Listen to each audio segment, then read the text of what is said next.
finalement de dominer le championnat de France et être capable de gagner une coupe. Donc le Paris Saint-Germain se retrouve un peu dans une situation d'obligation quasiment de victoire, parce que tout autre résultat serait considéré comme un échec. Alors, ils ont fait ce qu'ils devaient faire, ils l'ont bien fait, ils ont réussi une magnifique saison hein, sur le plan national, et surtout je trouve que la victoire à Lille notamment était très importante parce que Paris n'avait pas réussi à battre ni Lille au match aller, hein, avec le 2-2 au Parc des Princes, ni Monaco. Donc il fallait à un moment aussi assurer une victoire contre un des poursuivants pour montrer qui était le véritable boss sur ce championnat. Alors sur la saison, évidemment, il n'y avait pas photo avec les adversaires. Bien sûr, vous avez parlé de l'élimination contre Chelsea, donc le PSG a quand même, au cours de cette saison, montré quelques faiblesses. Est-ce que vous pensez qu'il puisse les effacer complètement la saison prochaine?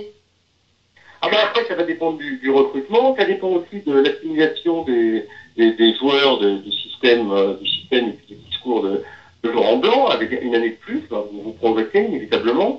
Ça se joue à très très peu cette élimination contre Chelsea. Donc, si ça se trouve l'année prochaine, vous pouvez aussi passer à côté sur le même type de match, comme vous qualifiez. C'est vraiment infime, hein, c'est très ténu la différence sur parfois la victoire et la défaite dans ce type de match. Hein, je parle parce qu'on a vu des éliminations comme le Real Madrid, le Bayern Munich par le Real Madrid. Là, il n'y a pas photo sur les matchs à leur place, c'était vraiment très serré. Et Paris Saint-Germain, en achetant un ou deux joueurs supplémentaires, voire trois joueurs supplémentaires, en arrivant à maximiser un peu encore le potentiel qu'il peut avoir, plus l'expérience supplémentaire hein, qui va être acquise au fil de ces différentes campagnes, bah, ça peut aider le PSG à aller plus haut. Mais il ne faut pas penser aujourd'hui qu'à l'échelle européenne, puisqu'on est le PSG, on est sûr de remporter la Ligue des Champions. Ça prend du temps, on l'a vu avec Manchester City qui a dépensé plus d'1 milliard d'euros et qui est jamais allé aussi loin que le Paris Saint-Germain. Donc finalement, Paris a réussi à se structurer de manière intelligente, hein, en progressant chaque année. Maintenant, gagner la Ligue des Champions, c'est encore un autre domaine, parce que vous avez en face de vous des gens qui ont, si ce n'est autant d'argent, parce qu'ils sont certainement moins en valeur en tant que tels, mais ils ont des joueurs susceptibles d'être ils ont des joueurs, aussi bons que ceux du PSG, donc ça devient très compliqué. Là, on respire à haute altitude, et parfois à haute altitude, et ben, on peut connaître des échecs. Le Paris Saint-Germain, on a connu ces 2 dernières saisons. Ça reste des échecs vraiment relatifs, hein, parce que quart de finale pour le Paris Saint-Germain, c'est déjà une bonne chose. L'année prochaine, il faudra aller un peu plus haut. Pourquoi pas une demi? Évidemment, gagner la Ligue des Champions sera encore plus beau, mais quand vous affrontez des équipes comme le Real Madrid, comme Barcelone, comme le Bayern Munich, etc., eh ben, c'est jamais facile, et ça se joue à très très peu. Justement, est-ce qu'on n'a pas un petit peu surestimé le PSG? Peut-être, mais peut-être d'un regard d'un point de vue français, j'allais dire, hein, puisque à l'étranger, je ne pense pas qu'on est surestimé, ils n'ont pas ni sous-estimé d'ailleurs. Hein. C'est une équipe de haut niveau, de très haut niveau, qui doit faire, pas peur, parce que c'est un terme un peu galvaudé, mais qui est considéré comme un grand club par les adversaires dans les grands championnats étrangers, mais ça reste encore une équipe qui a besoin de prouver sur le plan continental qu'elle a les moyens de s'imposer. Elle ne l'a pas fait encore, il faut pas l'oublier. Elle reste proche de la demi-finale, mais elle n'a pas encore atteint ces 2 dernières saisons. C'est la prochaine étape. Pour revenir sur le championnat, donc le PSG était déjà champion avant d'affronter Rennes. Et pour quelle raison le PSG s'est incliné? Comment vous pouvez l'expliquer? Bah, c'est typique, hein, c'est-à-dire que vous savez que vous êtes champion juste avant d'entrer sur le terrain, bah, à un moment il y a une forme de décompression. Attention, ils savaient qu'ils étaient champions depuis très longtemps, hein, c'est pas avant le match de Rennes, simplement ça validait le match nul de Monaco contre Guingamp, validait le titre, et puis à un moment, bah, comme toute équipe, vous pouvez avoir une forme de décompression. Et je pense quand même que quand vous êtes une grande équipe, vous allez aller au-delà de ça et être capable quand même de remporter ce genre de match, parce que ça permettait en plus de faire la fête devant son public. Bon, bah, ils ont fait la semaine suivante, ils ont réussi quand même un match de très haut niveau à Lille. Voilà, donc ça prouvait que c'était un petit échec, un échec relatif. Mais regardez, toutes les grandes équipes, même dans les autres championnats, dans les grands championnats européens, ont eu des difficultés à partir du moment où elles ont été championnes. Ça a été le cas du Bayern Munich qui a survolé la Bundesliga, et le jour où elle a été assurée d'avoir son titre, et bien après il y a eu un échec contre Wolfsburg, etc. Ça fait partie, ça fait partie un petit peu de la vie du footballeur. Vous avez beau être supérieur aux autres, à partir du moment où vous avez les et ben ça nivelle tellement les valeurs qu'en football, une équipe est capable d'embêter une équipe supposée plus forte et plus grande. Est-ce qu'on peut penser que certains joueurs avaient déjà la tête au mondial?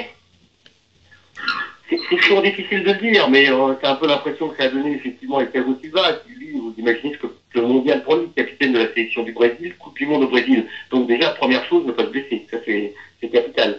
Mais c'est un gagneur, et on l'a vu quand même lors de certains matchs, tout donner pour essayer de montrer qu'il était le leader de ce Paris Saint-Germain. Donc on peut pas tout mettre sur ce compte-là, mais il est évident que ça peut jouer un peu dans les têtes de certains joueurs, qu'à un moment, la situation, il vaut mieux éviter d'en faire un petit peu trop. C'est surtout la blessure qu'on peut craindre dans ce genre de situation. Récemment, le PSG a été sanctionné par le fair play financier. Qu'est-ce que vous en pensez? Est-ce que le PSG a-t-il été lésé? Est-ce que juridiquement c'est tenable? C'est le principe même du fair play financier qui pose problème. Autant je suis pour une DNCG européenne, je trouve que ce serait très logique pour éviter que des clubs creusent des déficits, mais demander au PSG de devoir réduire ses investissements alors que PSG a l'argent, ça paraît toujours un peu surprenant. Il vaut mieux s'attaquer aux clubs qui ont des problèmes financiers plutôt qu'à des clubs qui n'en ont pas. Et finalement, on demande au PSG, le club riche, de ne plus investir pour éviter pour ce fameux fair play financier. Ça va un peu à l'encontre du but recherché. Et c'est le principe même de ce fair play financier, en tout cas dans cette mouture Michel Platini, que je trouve assez étonnante. Et même si le but premier au départ, effectivement, c'était d'éviter des soucis financiers dans les clubs, mais là, on se rend bien compte que ça va à l'encontre de toute logique.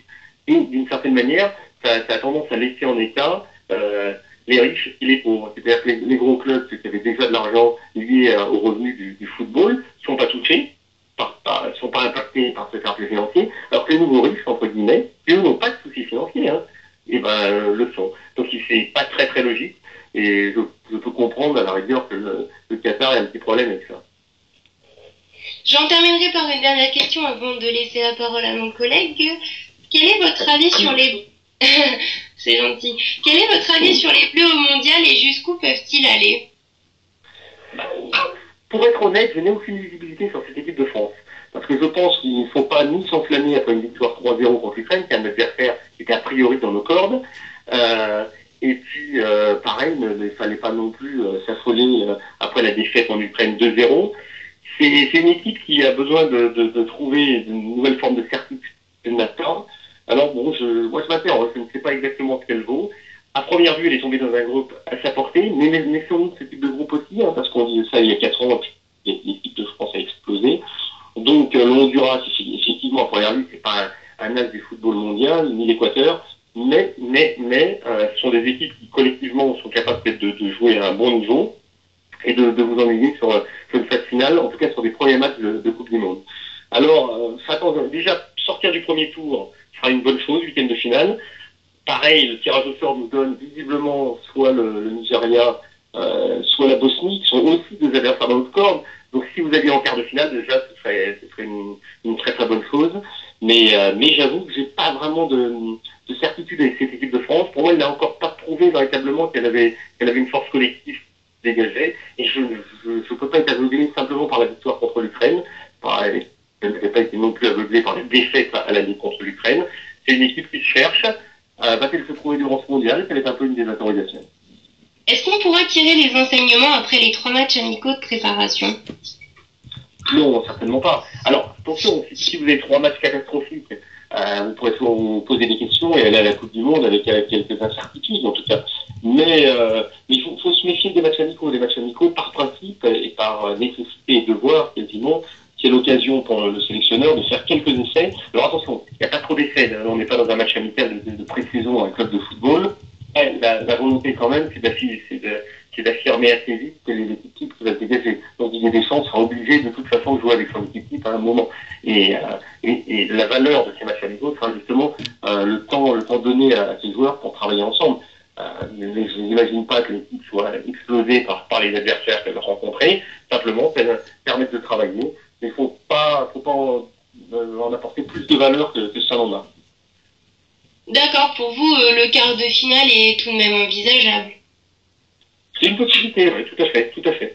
C'est certainement l'objectif que doit avoir l'équipe de France, même si j'imagine bien, connaissant Didier Deschamps et l'ayant côtoyé pendant quelques années à Marseille, et puis avant quand il était joueur, c'est un gagneur absolu. Donc son but, quand il va dans une Coupe du Monde, c'est d'aller le plus loin possible, le plus loin possible, et évidemment aller jusqu'au bout. Mais un objectif plus réaliste aujourd'hui serait déjà un quart de finale. Un quart de finale ce serait déjà une très très bonne chose pour cette équipe de France. N'oublions pas qui était laminé en Afrique du Sud et qui était parti sur ce triste épisode de Maïsna.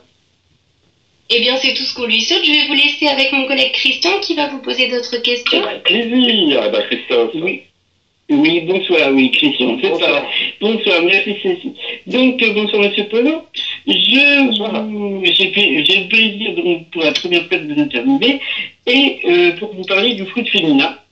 Voilà. Alors, vous parliez tout à l'heure du PSG masculin, en disant qu'avec leur budget, on ne pouvait pas vraiment s'attendre qu'ils fournissent autre chose qu'un titre. Du côté féminin, le PSG est actuellement second, va peut-être jouer la Coupe d'Europe l'année prochaine, tout dépendra du match probablement l'année prochaine, comme je l'ai dit, avec tout de même un gros budget, plus de 4 millions et demi d'euros pour la saison. Qu'est-ce que vous pensez du PSG féminin? Est-ce que vous pensez que ce PSG féminin aussi aurait dû déjà, dès cette saison, gagner la Coupe ou le championnat? Enfin, la Coupe, c'est encore possible, face à Lyon le 16 juin prochain. Alors là, la différence, si vous voulez, c'est que d'entrée, vous aviez aussi un adversaire du même calibre, avec Lyon. C'est-à-dire que c'est pas tout à fait pareil. Paris Saint-Germain, quand le Qatar est arrivé avec Paris Saint-Germain, déjà Paris, c'est une équipe de haut niveau, et vous avez injecté de l'argent, il n'y a aucun adversaire susceptible d'être à ce niveau-là. Alors que Lyon avait déjà un passé, avait déjà une histoire, et avait des titres. Donc, c'est quand même un adversaire de très bon niveau, de très haut niveau. Donc c'est pas tout à fait le même cas de figure. Mais c'est vrai que si au fil des ans le PSG décide d'investir dans son équipe féminine, il se passera comme en foot masculin, hein, évidemment. Oui. Et pour la coupe, pour la finale de la coupe contre Lyon, vous avez tout de même un espoir que Lyon gagne. Quel est votre favori pour la finale de la Coupe de France, le 7 juin prochain au Mans, face à Lyon? Oui, alors là, je vais être honnête avec vous, je ne suis pas suffisamment le foot féminin pour avoir un avis vraiment pointu sur cette finale. Ça va être certainement très serré. L'avantage de Lyon, c'est d'avoir l'habitude de jouer des matchs coup près, comme ça, des matchs de ce type, et de l'en jouer en Coupe d'Europe, alors que pour Paris, ça sera peut-être un petit peu différent. Mais sur une finale, vous voyez, je suis pas assez, je serais bien trop prétentieux de ma part d'avoir un avis, entre guillemets, une forme d'expertise dans un domaine que je ne maîtrise vraiment pas, parce que je ne sais pas aujourd'hui quelles sont les dynamiques des deux équipes, et en interne, je ne connais pas un peu les ressorts des deux entraîneurs pour l'équipe à remporter cette Coupe de France. Bien sûr. Parlons peut-être un peu d'équipe de France. Peut-être, quel est votre avis sur notre équipe de France? Pour ce que vous en savez, je pense que vous avez peut-être eu la possibilité de la suivre un petit peu tout de même. Et pour vous, quelles sont ces chances pour la prochaine Coupe du Monde en 2015? Là, c'est pareil, il faudrait que je sois un peu plus au fait de l'actualité des autres équipes. J'ai suivi effectivement l'équipe de France féminine, qui est une équipe qui est pleine d'allant, très intéressante dans le jeu, qui a montré en plus une capacité à inscrire des buts dans des moments importants, dans les matchs qualificatifs. Maintenant, le problème, c'est qu'il faudrait savoir aussi où en sont les équipes, par exemple, d'Allemagne, des États-Unis, peut-être même le Japon, ce type d'équipe. Je ne connais pas assez pour avoir un avis sur une Coupe du Monde et me projeter jusqu'en 2015. Maintenant, ce qui est sûr, c'est que le foot féminin est rentré dans une ère nouvelle en France, et on sent qu'il y a un souffle qui est en train de parcourir le football féminin français, et il faut surtout conserver ce cap-là aujourd'hui. Et le cap, c'est d'aller en Coupe du Monde et d'arriver à obtenir un résultat. Les résultats, ça peut être une demi-finale, ça reste quand même un bon résultat, faut pas l'oublier. C'est-à-dire que nous, on n'est pas non plus dans la position d'une équipe nationale qui pourrait dire, tiens, on va pour gagner, si on ne gagne pas, c'est un échec. Non, déjà, le foot féminin, rappelons-nous ce qu'il était il y a 10 ans, et ce qu'il est devenu depuis quelques années, grâce à l'apport justement de l'équipe nationale, qui a été un booster terrible pour le foot féminin. et aussi l'apport des clubs. On a vu Lyon aller en finale de Coupe d'Europe, et des matchs retransmis sur les grosses chaînes de télé françaises, et suivis par beaucoup de monde, ce qui prouvait qu'il y avait un intérêt, une volonté de suivre le foot féminin. Maintenant, pour revenir à ce cœur de question sur la Coupe du Monde 2015, là c'est beaucoup plus compliqué pour moi. En plus, il faudra connaître les tirages au sort, il faudra savoir qui est qualifié, parce qu'il y a ça aussi. Après, c'est quand vous êtes dans un groupe plus difficile, et puis après, quart de finale, demi-finale, faut avoir un petit peu de visibilité sur les tirages possibles. Tout à fait. Je pensais vous poser des questions peut-être sur le foot africain féminin, mais c'est vrai que là c'est un peu plus... Alors peut-être votre avis sur les équipes masculines pour la prochaine Coupe du Monde africaine, puisque vous êtes un défenseur du foot africain. Et qu'est-ce que vous pensez en fait? Oui. Il y a une équipe qui pourrait être la surprise du foot. Alors, le problème de cette Coupe du Monde, c'est que vous avez une équipe comme le Ghana, qui avait été la surprise il y a 4 ans, qui aurait dû se qualifier pour les demi-finales sans la main de Suarez, se retrouve dans un groupe ultra compliqué, avec le Portugal, l'Allemagne et même les États-Unis. Il faut prendre vraiment au sérieux.